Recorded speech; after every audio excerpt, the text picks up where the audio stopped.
Hello, fellow Stroke Warrior Radio listeners and Stroke Warriors and TBI survivors, the place where we share our real stories, real tools, and real hope for stroke and brain injury survivors around the world.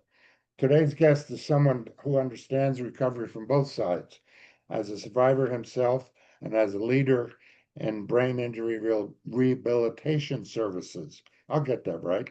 Joining me is Jamie Arber, Executive Director of the Supported Living Group in Connecticut, a certified brain injury specialist, EMDR therapist, and passionate advocate for creative, person-centered rehabilitation. Jamie, welcome to Stroke Warrior Radio. Thank you. Thank you for the introduction. It's a pleasure having you. Thank you again. Before we talk about the incredible work you do now, can you take us back to your own brain injury, what happened and what it was like before? Yeah, I think I was around about 19 years old. I used to travel back to England in the summers. I was at undergraduate university here in Connecticut, Western Connecticut State, and it was my last night in the country. Went out with a few friends and just ended up in the wrong place at the wrong time. And I was attacked by a group of gentlemen, and I was hit with essentially large pieces of steel that they used to put the marketplace together. And I woke up in hospital. I had a scar over the front of my head. I had a piece of my actual skull missing from where one of the gentlemen who was attacking me, essentially how it was described, he picked up the piece of steel which looked like a scaffolding pole and threw it like a javelin. So when that hit me in the back in the side of the head, I obviously was knocked out in that moment and fell to the ground. The guys came over and started kicking me in the head, and one of my friends came back and laid over me while another one of my friends called essentially 999, which is 911 here. And they dispersed. And I remember coming to in the hospital with my mum and dad there, in essentially the ER where they were trying to, sew me back together essentially in terms of my head. I spent 3 to 4 weeks in hospital. They didn't want me to fly because they were worried about intracranial pressure, subarachnoid bleeds, all these types of things. They wanted to make sure that that wasn't going to be an issue. When I did get back, there was an infection that had to be dealt with. So it was definitely a process. In those first days and months, what were the biggest challenges for you physically, emotionally, and socially? I think for me personally, the headaches were not fun. I sustained a lot of headaches. And just the emotional trauma of what had happened, coming to the realization that I could have easily died, very, very easily. And also being away from the actual location. Again, I traveled to a different country, so resolving that trauma was difficult because I was so far removed. Um, that was probably the biggest things that were going on for me. What kind of deficits did it cause for you? It was interesting. One of the things that I noticed was my ability to retain numbers, like sequential numbers, telephone numbers, elements like that became difficult for me. I could still retain large amounts of written information, which was beneficial. But telephone numbers, dates, my wife will test me every now and again in terms of when's their anniversary date, when's her birthday. I have locked those in, but it can become problematic for me. I'm still pretty dependent on technology to, calendar system, stuff like that for those dates to lock in those important anniversaries and elements like that. Yeah, that makes sense. Yeah. What other deficits? Did you have any physical deficits? No, I mean, I have scars. I was left with Okay. scars at the front of my head. I have a large scar that runs along the side, one above my eye as well. So those will be permanent. I I was identified as a victim of crime in the UK, and there is a fund where they provided me with a little bit of money as a victim of crime, which, as a 19, 20-year-old, that was beneficial. Yeah. It was a nice surprise. But yeah, to be left with the scars is kind of a reminder every day. A lot of us in stroke or TBI, there's a lack of, shall I say, hope in the beginning. Yeah. At what point did you start to see a turning point? Maybe a moment when you said, I'm going to find my way forward from this. I I grew up in an environment, my mum and dad and my grandparents were very much the East End of London. You kind of stay calm and carry on. So I was raised in that mentality. I wasn't going to let essentially a group of idiots slow me down. It actually made me kind of look at life differently and kind of take life by the horns. And I think it's been beneficial throughout my adulthood in terms of not being afraid of challenges, and striving, because again I've been given a second chance. Dropping into the brain injury field, my first day in that field working with individual survivors, the gentleman that I worked with that day, I noticed he had scars in exactly the same places that I did. So that was a very, very eye-opening moment for me, and has been a huge motivation for my work in the field and advocacy, because it could easily be me sitting there very, very easily. Yeah, and that's one of the reasons I'm glad we're talking because your personal journey clearly shaped your professional path. How did you go from survivor to working in a brain injury rehab? My background psychology, so I have a undergraduate Oh, degree from the University of East London in psychology. I have a master's degree in clinical community psychology. When I got the master's degree, I was actually working in the sales and marketing field for a Swedish antiques and interior design company, who are still around. Big shout out to Elise Van Breems. And the owners, Edie and Rhonda, were just always pushing me to go back into the field. So I had graduated in around about 2010 when the housing market kind of collapsed. And strangely enough, people were not buying Swedish antiques and interior design services. So I had a couple of options on the table. I had my master's degree, and I had the ability to actually go into a HR position at a hedge fund in Fairfield, or work for, at the time, it was a very mom and pop brain injury organization. And I chose that because I was actually going to be using my degree for something that I wanted to use it for, which was to help people. That's the reason why I'd gone into the field. I wanted to be able to, clinically provide supports, and it was a good opportunity kind of to get in at a ground level and learn about the business side of brain injury rehabilitation. nice. And now you're executive director at the Supported Living Group, correct? Yes, correct. For those who don't know, what does your organization do and how does it serve people with brain injury and, uh, interestingly enough, developmental disabilities? Yeah, we're one of the largest providers of support services to individuals with brain injuries in Connecticut, if not the country, to be perfectly honest with you, in a community-based, non-medical manner. We have a range of support services. Many of them have been created around Connecticut's ABI waiver program, which is a state and federal program, which essentially provides funding for each individual to be provided with services, community-based services. And it was developed in order to assist individuals to transition out of long-term care facilities, because there was a period of time in Connecticut's history where, you have a stroke as a 26-year-old. Okay, you can't be looked after. You've got some significant medical needs. There may be some behavioral changes.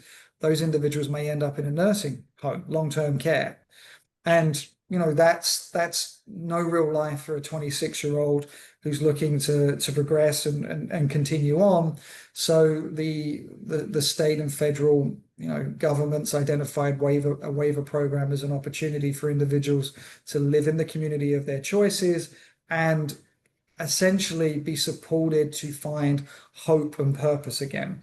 So that's what we do. We assist individuals to essentially find hope and purpose. We've done that through the development of creative vocational opportunities. We have a big arts program, Inspire Arts CT, where we have hired artists to work alongside and educate our brain injury survivors, and we've provided them with competitive employment to sell their artwork through. We have independent living skills training. We have community-based operations as well, where we assist individuals to find employment in their community. We assist individuals that may have physical needs. It's a non-medical waiver, but there is the ability to provide hands-on level supports with ADLs, cooking, cleaning, these types of elements. And as an agency, we have 3 geographical locations in Connecticut. All of them, I'm in Avon at the moment. It's a 20,000 square foot location that sits on 6.3 acres of land. We have clinicians internal to the agency. So we have a neuropsychologist, OTs, board certified behaviorists. Myself, I'm a licensed professional counselor as well. And it's a big family environment. That's the big key to what we do. I know every individual that we provide services to by name, interact with them on a day-to-day. So that's kind of the brain injury piece. We also provide services for individuals on the autism spectrum. We specialize in teenagers and adults rather than the children. There's a huge number of providers for children, but for those teenagers and adults, there really isn't as much choice. Again, we have a person-centered approach, and we help individuals to be as independent as possible in their communities, helping them find employment and those next steps. Because a lot of the times people are dependent upon the school systems, and then they get to 21 and age out, and we have parents coming to, what do we do? What do we do with our loved ones at this point? So we assist them to, as I said, find employment and develop greater levels of independence.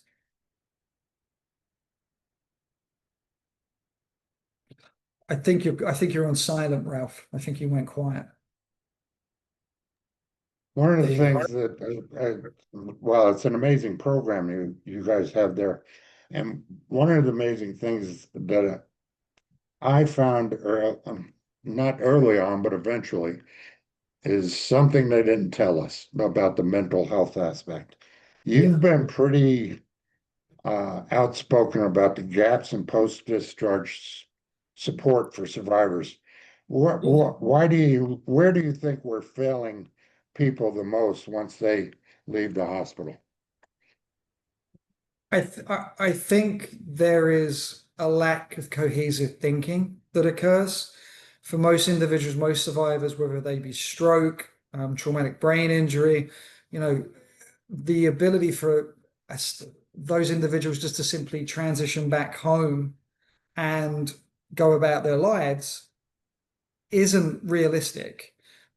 Unfortunately, most of the time, the person that was there moments before the injury is different to the person that's there moments after the injury. And there is funding needed and appropriate resources needed to be deployed for assessments to occur to really identify the changes that have gone on, which then guide the services that are in place. I mean, Connecticut has a pretty robust waiver program for individuals that have needs. However, it takes anywhere between 6 to 8 years to access that program. There's only around about 700 slots on that waiver all told. And the only way to kind of get onto that waiver program is through attrition, which is somebody has to come off. And people don't really come off of that waiver program until their health deteriorates to such a level they are ready to be essentially in long-term care, or they pass away. There are some other means to transition onto the waiver through. We have a secondary program called Money Follows the Person program, but within that, it's far more limited, and you kind of have to survive on your own with limited hours for a year. So that may put more pressure on the family to step away from their jobs. or their obligations outside of that norm to support the individual while they're trying to get through their first year. I think that's a big piece, and all the community providers being able to work together. It's very disjointed in terms of the system because I'm fully aware that it's far less expensive for the state and federal government to provide services in the community than it is to have individuals stuck in specialized nursing facilities or long-term care settings. So if there was more focus on, okay, what do we need to get in place to ensure this individual is successful in the community over the first 12 to 24 months, which is still going to be at less of a cost. And then after 24 months, what can we do to maybe titrate down some of the intensive services? That would be beneficial. And this should be something that's not just in Connecticut. These programs need to be in place in every state across the country in order to benefit the individuals that, the taxpayers that are paying money into these systems. They need to get something back when a tragedy happens. Agreed, agreed. One of the things that, you probably went through the same thing as I did. What do you think? Why do you think mental health is often overlooked in stroke and TBI recovery? I think mental health is overlooked because it's such a difficult and specialized subject when you're working with individuals that have had TBIs or strokes. Again, the personality changes after the injury occurs a lot of the time, and the needs change. If you're dealing with somebody with expressive aphasia, how many clinicians truly have experience in working with somebody that has expressive aphasia?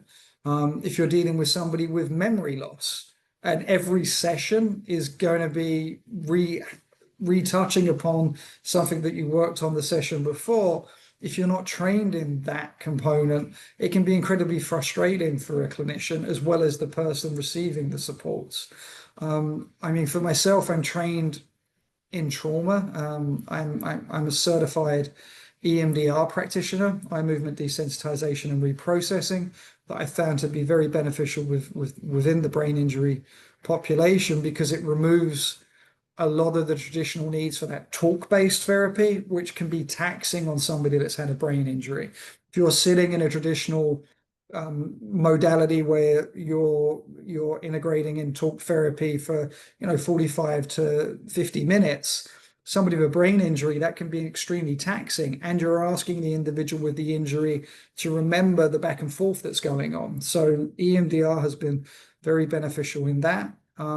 Better training, I go back to again and again and again, and reimbursements, Medicaid, Medicare are low reimbursements, so the best therapists are not going to be working in that environment. That's just the stark reality to it. What do you think the most common emotional or psychological challenges clients face post-injury? Sense of loss, loss of self. This is the tough thing with brain injury, and it's very difficult to explain to individuals that have not experienced it in terms of they themselves or their family members that have been part of the healing process.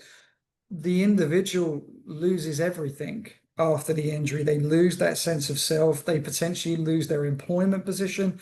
They potentially lose their family in terms of if they were a husband or a wife and they were the primary, breadwinner for the family and they held their position.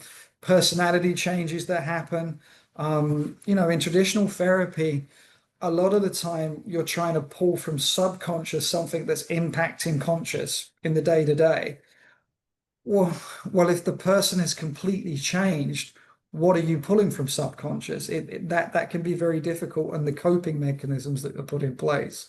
So part of the programming that we've developed in SLG and our service philosophy is helping the individual find a sense of purpose and reestablish their identities.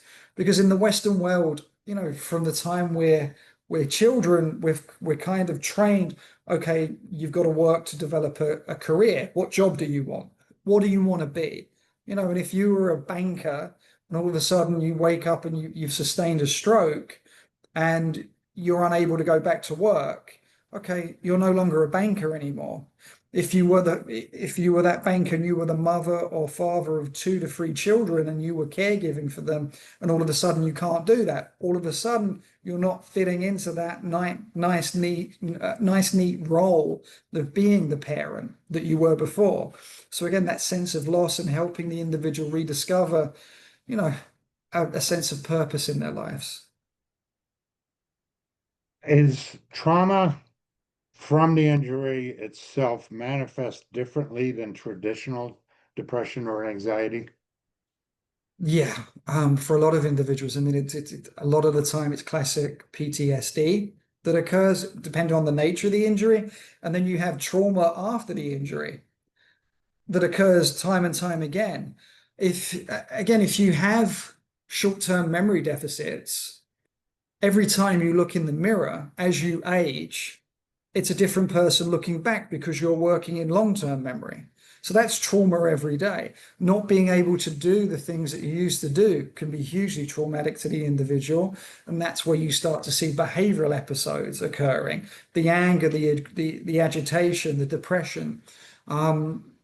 Yeah, trauma is very, very complex because, and again, being able to pull from subconscious into consciousness, which is traditional therapy, can be very, very difficult with individuals that have traumatic brain injuries, strokes, elements like that, because the neural networks have been impacted.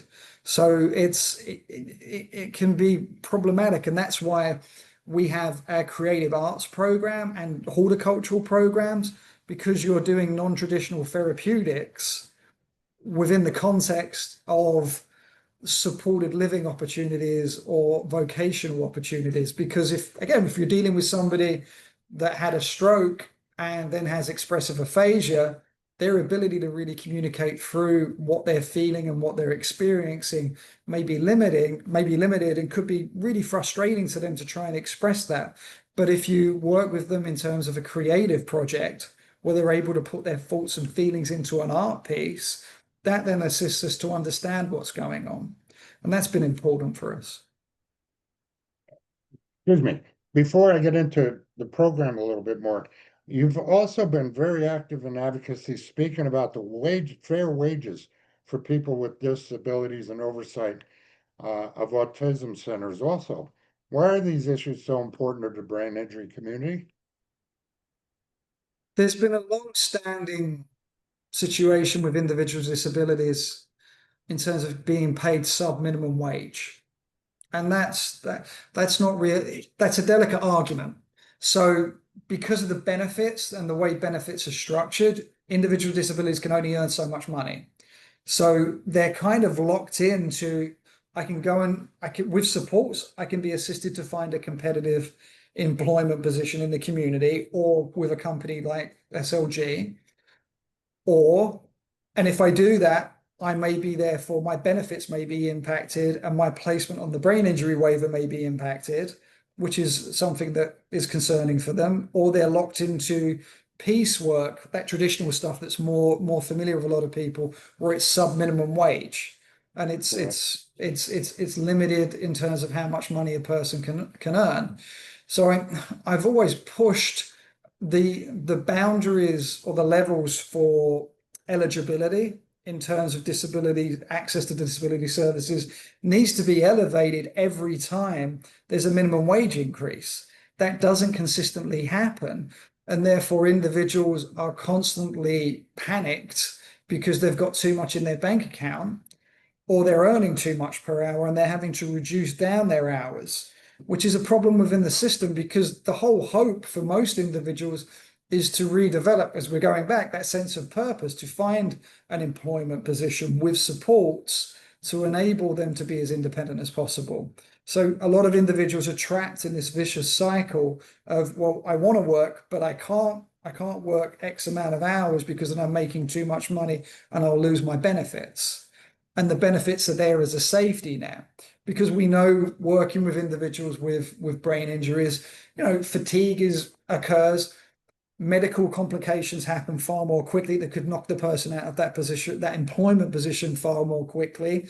There can be behavioral issues that go on that leave them open to jumping between jobs or losing their positions. And that can't happen if they then need to reapply for benefits, which could take months, if not years. And as I said, to get onto the waiver program in Connecticut, it's a 6 to 8 year wait list. Yeah. That's hugely problematic. If somebody has gone back to work, is doing well financially, then has complications in relation to the brain injury, and that's all gone again.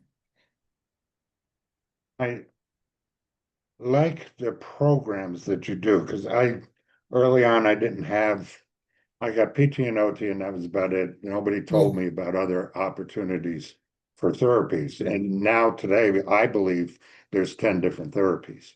Oh, at So, least. yeah, I mean, there's rec therapy, there's acupuncture, there's mental health, all of those things.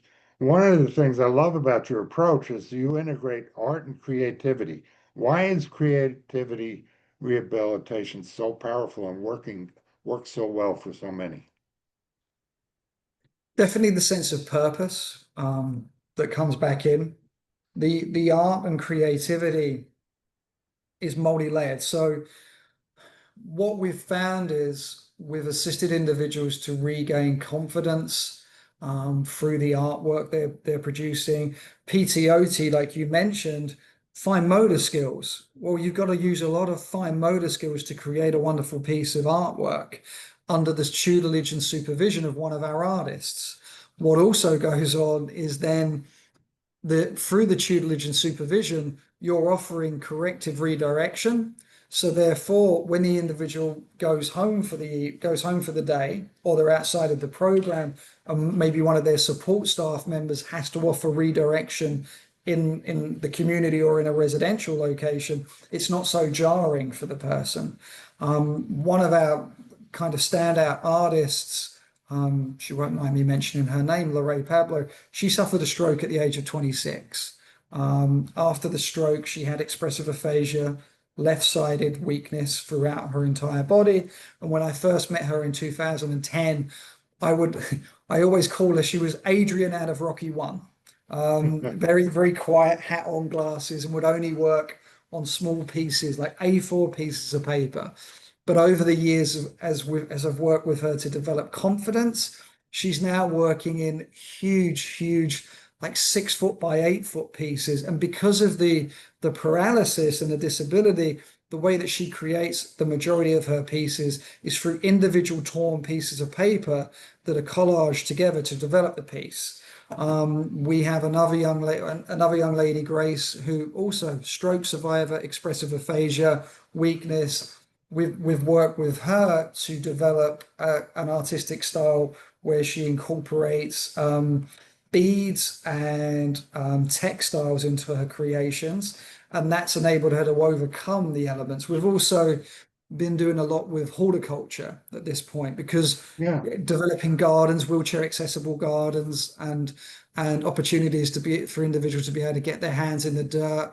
And really, again, you see the growth, you see the pieces that you've worked on and cultivated to develop. And the same as the artwork, there's a final piece that's created.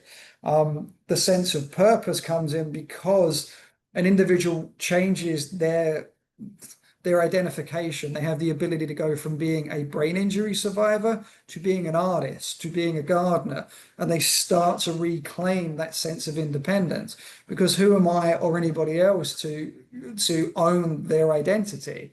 They have the ability to do that. And we've seen that time and time again, the sense of pride and accomplishment. It also enables individuals to transition from more rudimentary work into something more complex. We have one gentleman, John, who came to us, and he'd had his brain injury, and the job task that he had been provided was essentially cleaning tasks and shredding. And one day, there's only so much shredding you can generate for somebody. And I'm like, why don't you try a little bit of the creative program? And he kind of huffed and puffed. He's a big guy. He's a big sports guy. And we managed to get him to just start working on a piece. And lo and behold, he created the most amazing impressionistic artwork I'd seen. And he focuses on maritime pieces. And again, Oh, gorgeous, gorgeous pieces of artwork that had he not tried that, he would have remained just doing the shredding. And again, that sense of pride that came out was amazing for him. And it gave him a new hobby and a new purpose. that pride and confidence they gain from that, doesn't that help increase community as well? I mean, Yeah, you're there's a in a huge community through, and yeah, doesn't it there's a increase?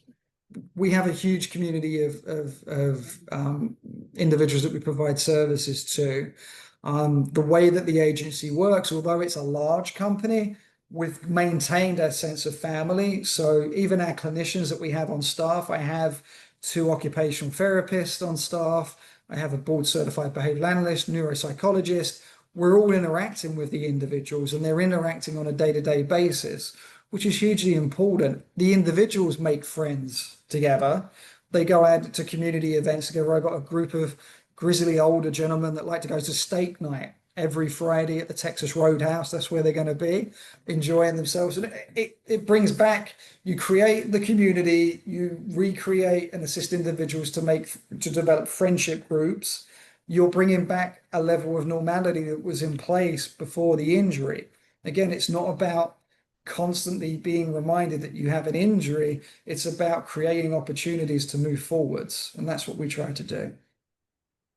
And besides those therapeutic tools, Yeah. you're trained in EMDR and hypnosis, which isn't something every brain injury professional can say. How does how does that help survivors dealing with trauma or PTSD after an injury? With the there's some links there in terms of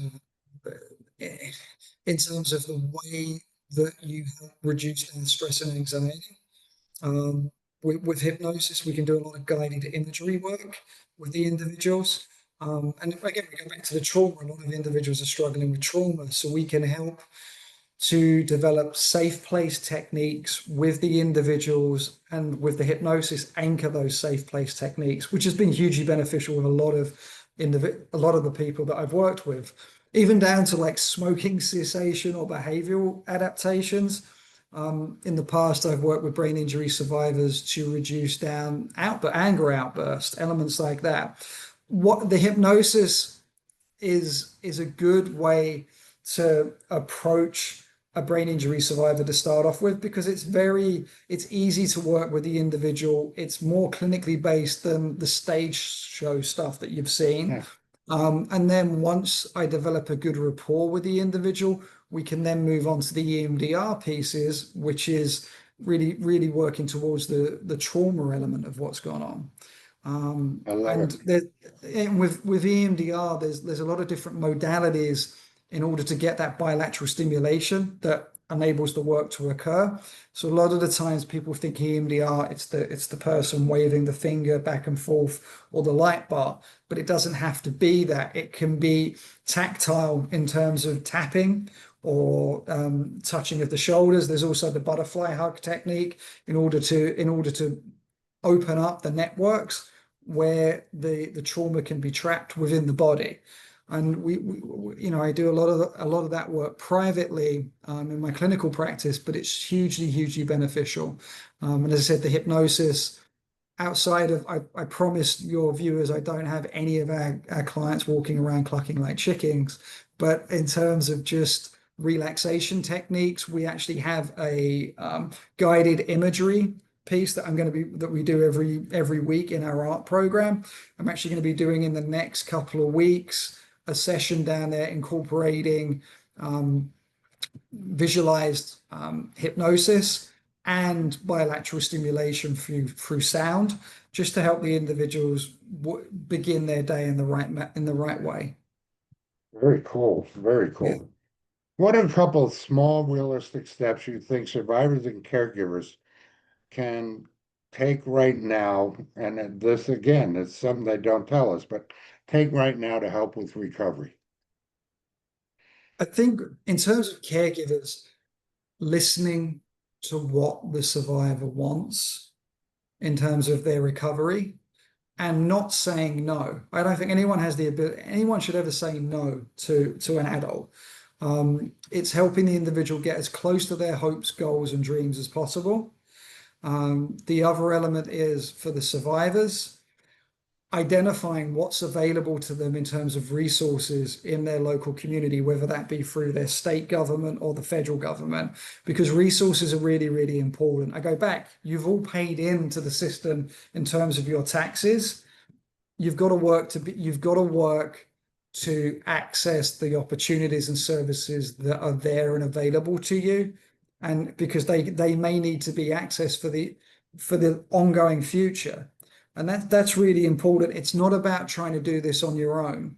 There are resources out there in every community that you need to tie into and get assistance for, because you don't want burnout. For the caregivers, for the family members, it's very, very easy to burn out.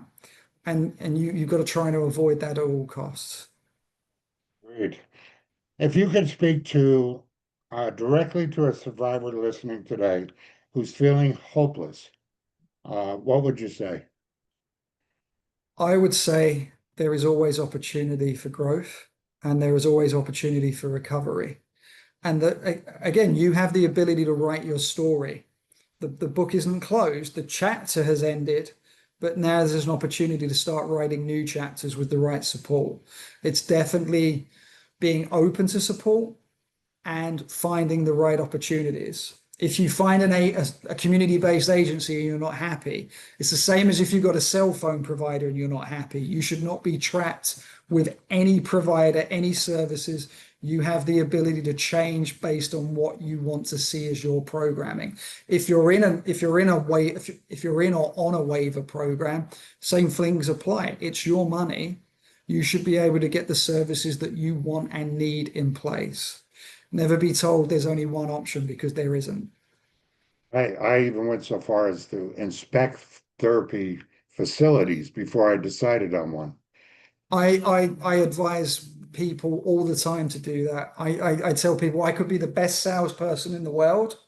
Go out and visit the program locations, talk to the individuals that are there that are having services provided, ask for references, because if you're going to be supporting your loved ones who find a provider, or you as a brain injury survivor are looking for services, you've got to make sure you're making the right choice. Because if you make the wrong choice, it can push you back months, not even years, in terms of your recovery and development. Excuse me. Can you, and to caregivers, what's the one thing they should keep in mind to truly support someone in their journey? Being aware of burnout, I think, is the big piece. It's easy to burn out when you're trying to care for somebody. It's especially in place for relatives after an injury who attempt to provide services, because the dynamic in terms of the relationship has changed. If it's a husband and wife, you go from being a husband or wife to being a caregiver to a partner, and that's a very different relationship. If it's adult parents caring again for an adult child, again that becomes very, very stressful for those adult parents, financially, physically, in terms of time management, and vice versa. If a parent has a stroke or a brain injury and all of a sudden the child has to step in order to provide care, okay, what's happening in terms of that child's life? What are they giving up in order to provide that care? That's a big thing, and understanding that, and doing things that are good for your mental health, because you need to take time for yourself.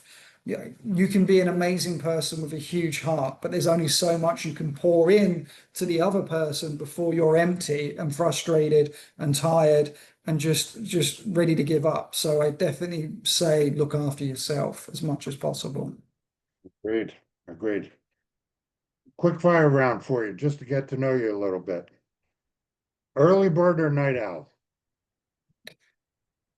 Both, actually, both. I normally don't go to sleep until after 11, because my Yeah. brain doesn't switch off. And then I'm in a house, we have it's a blended family, so there's 5 kids. And at the moment, I've got one on the way, and then I've got a 4, 5, and 6. So I'm normally up around about 6 a.m. most days. Same schedule as I have. Are you, favorite book or movie that you go to for inspiration? In terms of books, I'm always reading something. In terms of inspiration, Oliver Sacks is a big inspiration to me. If your listeners are interested, the man who mistook his wife for a hat, Oliver Sacks was a famous neurologist. He was British. He also the film Awakenings is based on him. So when all those individuals were had locked in syndrome, he discovered the therapeutic, like the medicine that was needed to get them out of that locked in syndrome. Robin Williams played him in the film Awakenings. So it's a very good movie. Oh, I remember the one you're talking about. Yeah, that was a great Yeah. movie. Yeah, it was a That was great movie, and fantastic. that was based on a real life neuropsychologist. Yeah. I was always interested in music as a child, and after my stroke, it became important to my recovery. What one song motivates you these days? Oh, it's a good question. Again, I have an eclectic mix. This morning, it was actually Ozzy Osbourne that motivated me because I was trying to wake my 5-year-old daughter up. So Crazy Train went on, and it kind of, it sums up the start of the day. It gives you a good energy. It gave me a good energy burst, and in this moment in time with Ozzy's passing, I think put a smile on my face as well. I think that's a big piece. Other than that, anything bluesy, I do like the blues, and that Nice. kind of, coming to going to work, listening to the blues, it just gets me in the right mood and come in and ready to work with people. What's one of the most important things recovery taught you and you learned about yourself? One step at a time. That's all you can do. That's all we can do. One step in front of the other. There will be days where you may trip. There will be days where you may stumble and fall. But as long as you get up and you take one step in front of the other again, you will move towards your goals and you will continue on your journey. Anything you want to say in closing today? I think overall, it's everybody that has been impacted by a brain injury, acquired brain injury, traumatic brain injury. There are resources out there that you deserve access to, and you should be advocating for yourself as much as possible to gain access to those resources. And if you have resources and you're not happy with them, you should be able to look for alternative resources. You're allowed to fire your therapist. 100%, yes. Yeah. Thank you, Jamie, so much for joining us and for everything you do to advocate for survivors and their families. Where can listeners find you if they want to connect to learn more about the supported living group? They're more than welcome to go online. It's www.supportedlivinggroup.org. So you can find us there. Also, we're on all social media platforms. Another spot that may be interested to take a look at is Inspire Arts CT. That's online as well. CT as in Connecticut. That'll be a good opportunity to take a look at some of the creative projects that we're doing as well. So it's the best place to find me. If you're looking for therapeutic services, you just type my name in, Jamie Arber and EMDR, and I should pop up. Nice, nice. Friends, thank you, Jamie, for everything today. You're welcome. Friends, you've been listening to Stroke Warrior Radio. Remember, recovery is a journey and you're not working it alone. Until next time, keep moving forward and keep fighting like a warrior. Thank you, Jamie. Thank you. You're more than welcome.